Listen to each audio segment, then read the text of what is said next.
নমস্কার, সুজয় দে চ্যানেলে বন্ধুদের স্বাগত। অনেকদিন লকারে যাননি, হয়তো 6 মাস, 1 বছর বা আরও বেশি।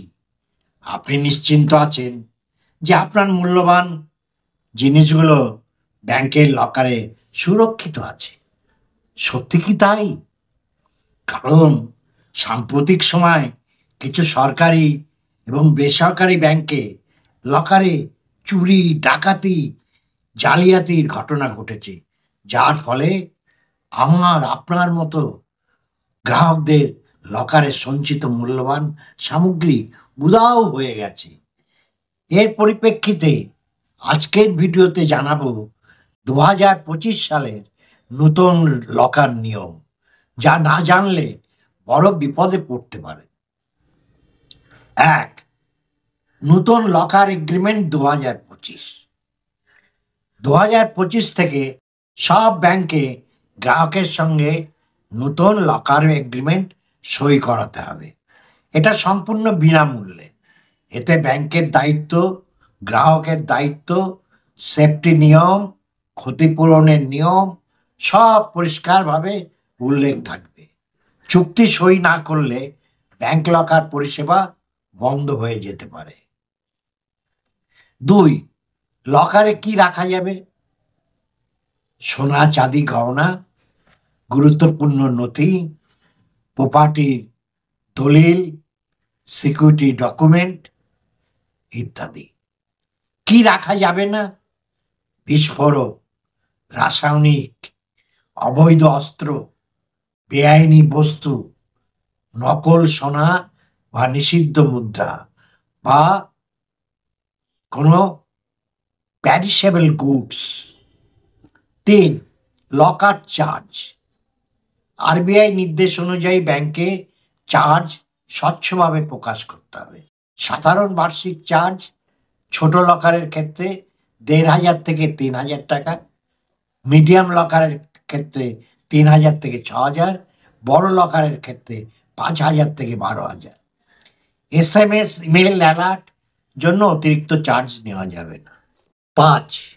লকার অপারেশনের জন্য বায়োমেট্রিক অ্যাক্সেস ব্যবস্থা চালু করতে হবে, যাতে প্রকৃত লকার মালিককে শনাক্ত করা যায়।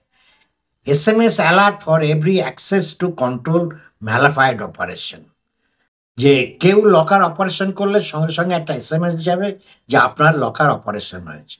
যদি কেউ ফ্রড করে আপনার লকার অপারেট করে, আপনার বাড়ির লোকই কেউ করে, তাহলে সঙ্গে সঙ্গে সেটা আপনি জানতে পারবেন। লকারে ক্ষতি হলে কত ক্ষতিপূরণ পাবেন? এটা 2025 সালের সবচেয়ে গুরুত্বপূর্ণ অংশ। লকার চুরি, ভাঙচুর, আগুন বা ব্যাংকের অবহেলায় ক্ষতি হলে ব্যাংকে বার্ষিক লকার ভাড়ার 100 গুণ পর্যন্ত ক্ষতিপূরণ দিতে হবে। যেমন ভাড়া যদি 5,000 টাকা বার্ষিক হয়, ক্ষতিপূরণ সর্বোচ্চ 5 লাখ।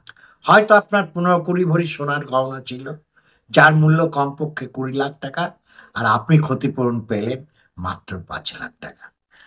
তবে প্রাকৃতিক বা অ্যাক্ট অফ গডের কারণে, যেমন বন্যা, ভূমিকম্প, যুদ্ধের কারণে লকারে গচ্ছিত সম্পদের ক্ষতি হলে ব্যাংক কোনো ক্ষতিপূরণ দিতে বাধ্য থাকবে না। 7. 1 বছরের বেশি লকার না খুললে কি হবে? আপনি যদি 1 বছর ধরে লকার না খোলেন, ব্যাংক আপনাকে SMS, ইমেল এবং চিঠি পাঠাবে। উত্তর না পেলে ব্যাংক ফোর্স ওপেন করতে পারে, লকারটা ভেঙে ফেলতে পারে। ফোর্স ওপেনের সময় ভিডিও রেকর্ডিং বাধ্যতামূলক।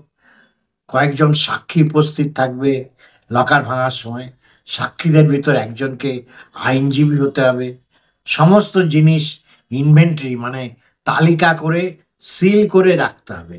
এটা নিরাপত্তার সাথে করতে হবে। লকার ফোর্স ওপেনের সমস্ত খরচ লকার মালিককে বহন করতে হবে। 8. সিসিটিভির নিয়ম। ব্যাংকের লকার রুমে 24x7 সিসিটিভি বাধ্যতামূলক, অর্থাৎ সমস্তক্ষণ যেন লকার রুমে সিসিটিভি চালু থাকে। ফুটেজ কমপক্ষে 6 মাস অর্থাৎ 180 দিন সংরক্ষণ করতে হবে। বিতর্ক হলে 300 দিন পর্যন্ত রাখা যেতে পারে। লকারের ভিতরে সিসিটিভি থাকবে না, ব্যক্তিগত গোপনীয়তার জন্য।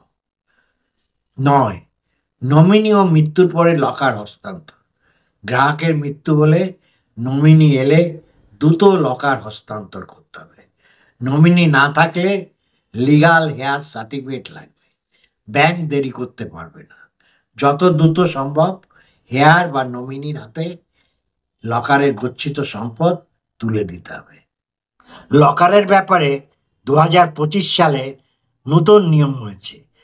এতদিন লকারে একজন মাত্র নমিনি রাখা যেত, এখন আপনি 4 জন পর্যন্ত নমিনি রাখতে পারবেন। অর্থাৎ প্রথম জন মারা গেলে দ্বিতীয় জন হবে নেক্সট দাবিদার, তাকে লকারের সমস্ত জিনিস দিয়ে দেওয়া হবে। নমিনেশনে দুটো নিয়ম চালু হয়েছে, সাইমালটেনিয়াস এবং সাকসেসিভ। সাইমালটেনিয়াস নিয়মটা লকারের ক্ষেত্রে প্রযোজ্য হবে না। সাইমালটেনিয়াস মানে 4 জনকে বিভিন্ন শেয়ার, বউকে 50%, এক ছেলে তাকে 25%, এক মেয়ে তাকে 25%, এভাবে এটা ডিপোজিটের ক্ষেত্রে প্রযোজ্য হবে, ডিপোজিটের অ্যাকাউন্টের ক্ষেত্রে। কিন্তু এই সাইমালটেনিয়াস পদ্ধতিটা লকারের ক্ষেত্রে প্রযোজ্য হবে না, তার কারণ লকারের এমন অনেক জিনিস থাকে যেটা ভাগ করা যায় না, যেটা ব্যাংকের পক্ষে সম্ভব না। সেই জন্য সাইমালটেনিয়াস পদ্ধতিটা লকারের ক্ষেত্রে প্রযোজ্য হবে না। এখানে প্রযোজ্য হবে সাকসেসিভ। আপনি 4 জন নমিনিকে রাখলেন, তাদের পরপর দাবিদার আসবে। অর্থাৎ 4 জনের প্রথম জন যদি মারা যায়, দ্বিতীয় জন নেক্সট দাবিদার, তারপরে জন নেক্সট দাবিদার, এইভাবে। অর্থাৎ আগে যেটা একজন নমিনি রাখা যেত, সে যদি মারা যেত তো আবার ঝামেলা, সেই সমস্ত হেয়ারদের কনসেন্ট নাও, টাকা, লকারের সম্পত্তি ডিসপোজালের জন্যে। এখন আর সেটা লাগবে না, আপনি 4 জন নমিনিকে রাখতে পারবেন। 10, transparent waiting list for locker. যারা লকার নিতে চান তাদের একটা লিস্ট বানাতে হবে এবং তাতে ফার্স্ট ইন ফার্স্ট আউট করতে হবে, এই নিয়ম চালু রাখতে হবে। 11, ডিমান্ড অফ ফিক্সড ডিপোজিট। কোনো ব্যাংক লকার দেওয়ার জন্যে ইচ্ছে মতো ফিক্সড ডিপোজিট দাবি করতে পারবে না। খুব বেশি হলে 3 বছরের লকার ভাড়া এবং ব্রেক ওপেনের জন্য, ফোর্স ব্রেক ওপেনের জন্য যেটুকু খরচ, সেই পরিমাণ টাকার ফিক্সড ডিপোজিট নিতে পারে। এবং এক্সিস্টিং লকার হোল্ডারদের কাছে ফিক্সড ডিপোজিটের জন্য কোনো দাবি করতে পারবে না। 12, গ্রাহকের দায়িত্ব। গ্রাহককে চাবি হারালে তৎক্ষণাৎ ব্যাংকে জানাতে হবে, ভাড়া সময় মতো পরিশোধ করতে হবে, বেআইনি জিনিস রাখা যাবে না, নমিনেশন আপডেট রাখতে হবে। উপসংহার: ব্যাংক লকার আপনার মূল্যবান সম্পদের সবচেয়ে নিরাপদ জায়গা, কিন্তু 2025 সালের নতুন নিয়মগুলো না জানলে সমস্যায় পড়ার সম্ভাবনা থাকে।